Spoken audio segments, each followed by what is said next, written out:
بڑے مجمع میں ایک شخص نے حضرت امام حسن سے سوال کیا کہ آپ کا باپ علی زیادہ سخی تھا یا حاتم؟ امام نے فرمایا کہ تو بتا۔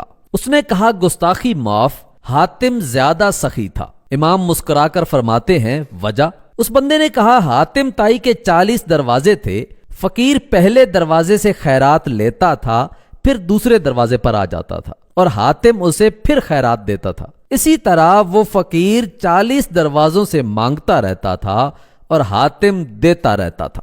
خدا کی قسم مولا حسن کے چہرے پہ مسکراہٹ آئی اور فرمانے لگے تعریف کر رہا ہے یا شکایت؟ اس نے کہا مولا آپ کیا فرماتے ہیں؟ امام نے فرمایا سن، حاتم پہلے دروازے سے فقیر کو خیرات دیتا تھا لیکن فقیر کو ضرورت رہ جاتی تھی، اس لیے وہ دوسرے دروازے پہ آ کر مانگتا تھا، پھر تیسرے سے بھی، اور اسی طرح 40 دروازوں تک جاتا تھا۔ لیکن جسے علی ایک بار بھی دے دیتا ہے اسے پھر دوسرے دروازے سے مانگنے کی ضرورت ہی نہیں رہتی۔